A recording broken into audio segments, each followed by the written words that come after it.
think I'll pick my first one. Focus on quality, not quantity, and use that as a starting point. I think we can start with that one.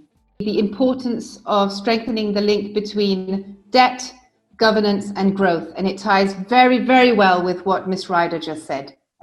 Absolutely agree with all the points you made. Thank you. Debt for productive investment, for me, that is key, instead of using debt for consumption. More inclusion, more transparency in terms of the debt and opening the space. And I think this is a great start with this conference, but also having the African Union and the respective bodies coming together. So for me, let's have more inclusion in this discussion. Two key things. One is that governance, which has been said a number of times in its different forms, so that it propagates inclusion in contracting debt. But the other thing also is to make sure that we engage in processes that drive down the cost of credit in Africa, so that our development can be achieved at lower rates. It can be done if we do it collectively, if we join hands, if the African Union is at the forefront of unifying African voices who are not speaking in disparate countries, but are able to speak one. It's time for us to be able to set the agenda for our own selves and take hold of our own destiny. There is a lot to be said about how we as Africans can build our own domestic capital markets. We have domestic investors who could be putting money back into our own economies in order to ensure that we are growing in a sustainable manner. So I would say, let's use African money to build Africa.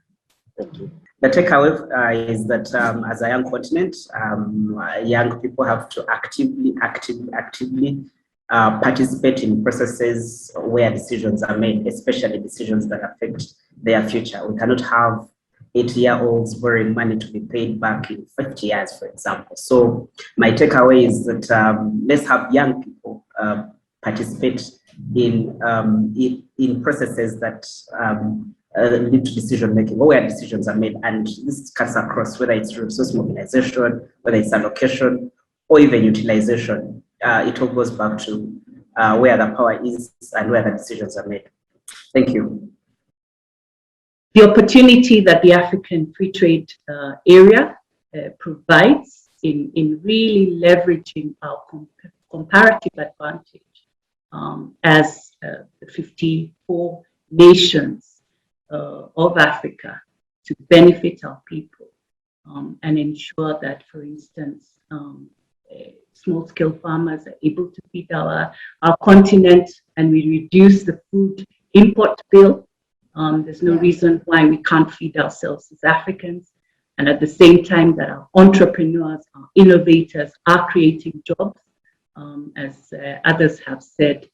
And then I would say really maximizing our bargaining power as the continent and as our governments with African civil society, one, holding governments to account and ensuring they're speaking on behalf of our collective